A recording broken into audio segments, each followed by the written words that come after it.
Hey, it's Clay Trader, and this will be a video chart on ticker symbol TRXC. We will take a look at the 30-minute time frame. Real quick, what do I mean by 30-minute in case maybe you're new to charts? Instead of each one of these candlesticks here representing 1 day's worth of price action, which is what you would normally see, each one represents 30 minutes. So while this here may look like several days worth of time, it's actually just today's price action broken down into 30-minute time slices. I like to this time frame. I think that's a good job of telling the quote-unquote story of the price.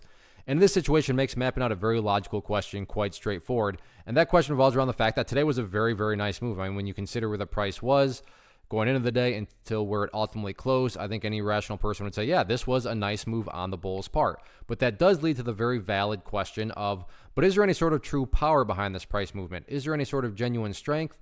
Or is this just some sort of knee-jerk reaction, dead cat bounce type move? I have no idea. But like I said, by using charts, we can make answering that question very straightforward. And in my mind, it all revolves around a single area.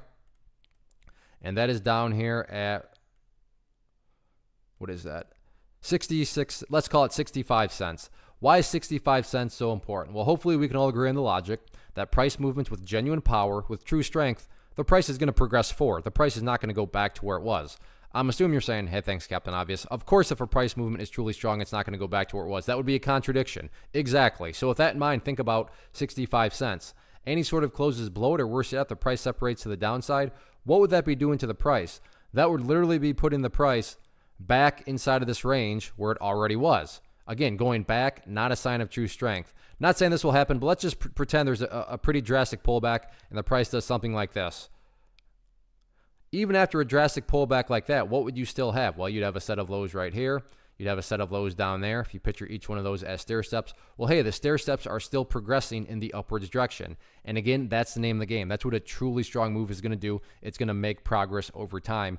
And in this situation, I'm just defining and quantifying the term make progress as 65 cents. As far as levels of resistance are concerned, I'm not even going to talk about those because in my opinion, breaking levels of resistance, not a priority at this point in the chart.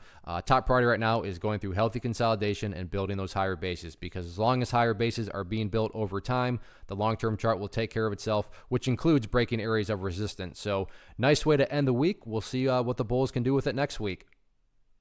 One of the biggest questions that I get is, hey Clay, how do you find the stocks that you trade? So what I've done is put together a free resource guide where I talk about the tools that I use to locate stocks that I find interesting and think may have potential. So if that sounds like something that could add value to you as a trader, then click on the image that is up on the screen right now and I will email you the guide. The guide itself is very short and to the point, and best part, it's completely free. Thanks for watching the video. Let me know if you have any questions.